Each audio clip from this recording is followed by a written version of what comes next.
Hi everyone. Welcome to another chess video. In this video, we'll cover 10 tactics every aspiring chess player must know to gain a competitive edge on the board. Whether you're just starting out or looking to solidify your understanding, this video is for you. Let's dive in. This video is a comprehensive guide on chess tactics, so you can save it for later also. We've included timestamps for each tactic. That means you can go straight to the one you want to learn, or you can stick around for the whole journey of learning. Let's continue. The tactics we are going to cover in this video are forks, pins, skewers, zugzwang, discovered attacks, decoys, interference, trap pieces, double attacks, clearance. Let's move on to our first tactic.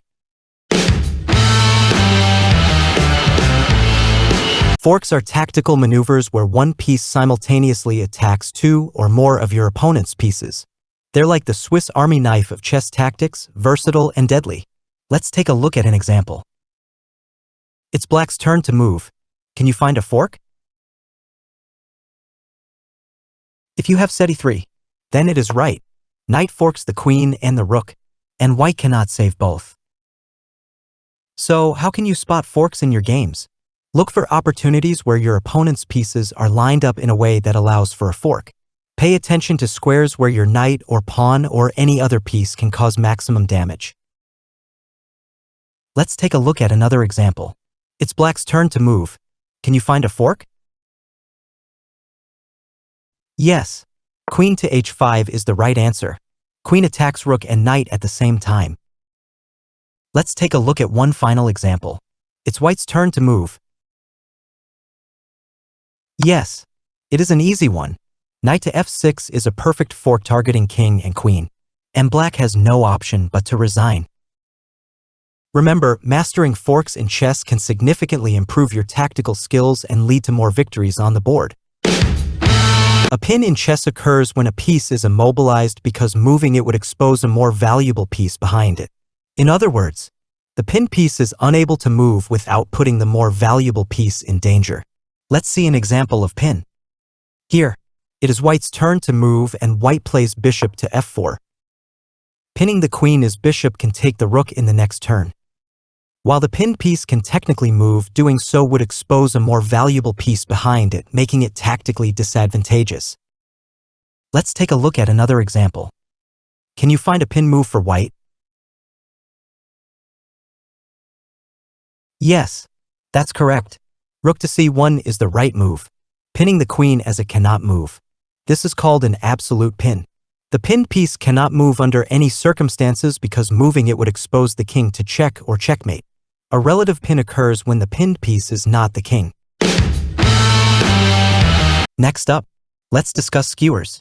Skewers are similar to pins but with a key difference. In a skewer, the more valuable piece is in front of the less valuable piece, forcing the opponent to move the more valuable piece and exposing the less valuable one behind it. Check out this example. Here, it's white's turn to move. Can you find the skewer opportunity? That's correct. The bishop creates a deadly skewer. Skewers can lead to significant material gain as they force your opponent into unfavorable trades.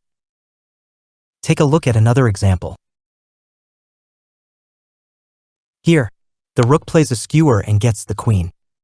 Look for opportunities to create skewers, especially when your opponent's pieces are poorly coordinated. Let's talk about the next tactic, clearance. The clearance tactic involves making a move that clears a path for another piece to execute a powerful maneuver or to occupy a crucial square on the board. Here's an example. It is a tricky position for black and it is white's turn to play. Can you find a move that eases checkmate for white? Yes, it is a clearance move by white. Bishop takes f7. Now, white is in a comfortable position to win. Let's look at another example. It is black's turn to move. Can you find a checkmate?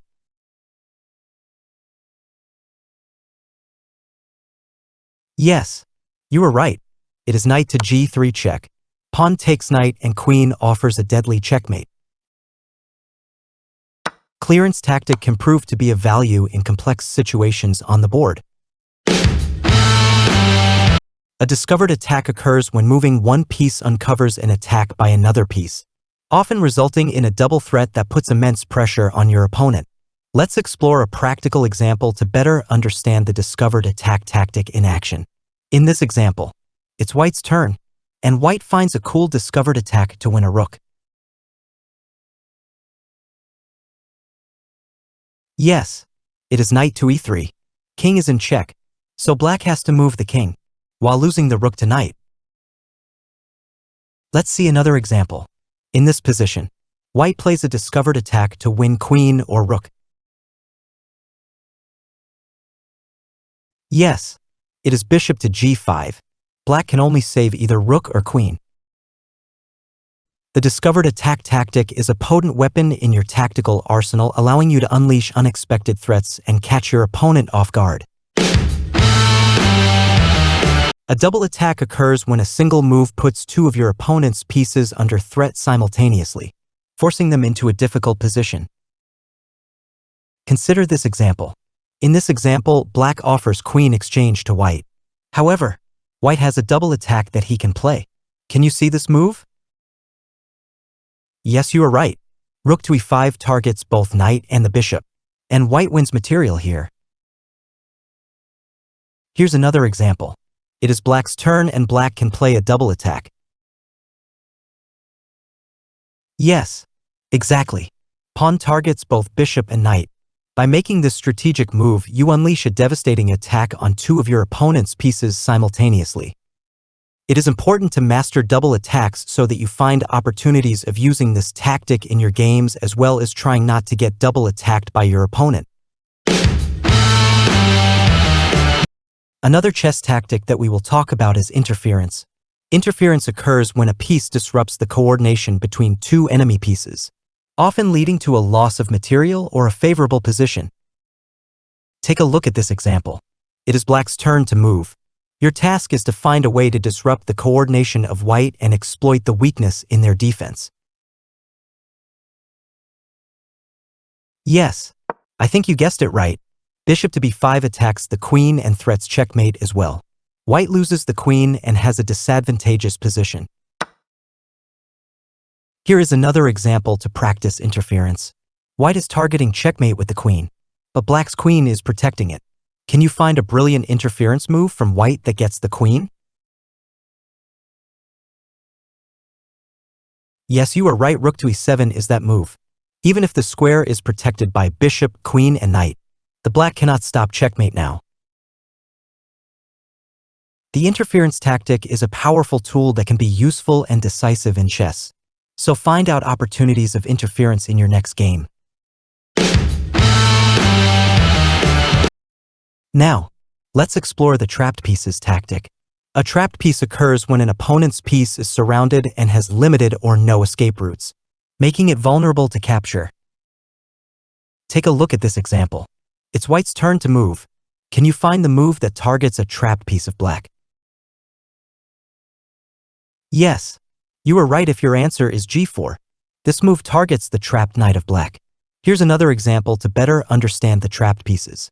Black is in a critical situation because White pieces have trapped Black queen. Now, it is White's turn to move and capture the queen.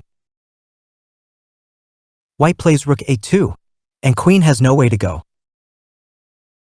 It is important to see if you can trap your opponent's pieces. This is a great tactic to remember.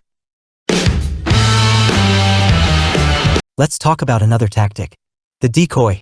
Decoy tactic involves sacrificing a piece to lure an opponent's piece to a vulnerable square, ultimately leading to a greater advantage. Let's examine a practical example to see the decoy tactic in action. Can you find a decoy by White here? Yes, the rook plays a sacrifice move, a decoy to lure the queen towards a fork.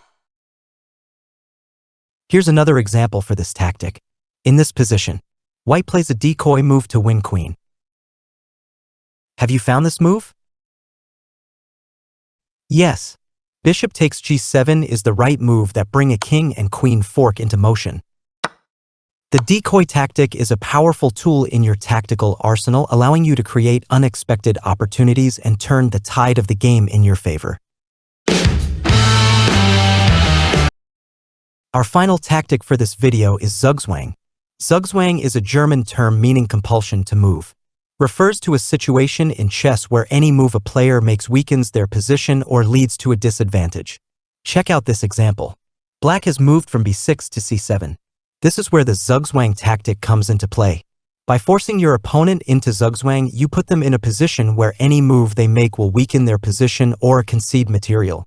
Now any move of white will lose material. White plays h4 and black easily wins from here.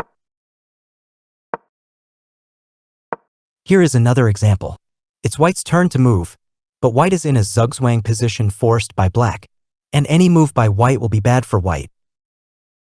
By understanding and recognizing Zugzwang situations, you can outmaneuver your opponent and secure victory on the board. I hope you enjoyed this video. Stay tuned for more chess tactics insights in our upcoming videos. Don't forget to like, share, and subscribe for more chess content. Happy playing!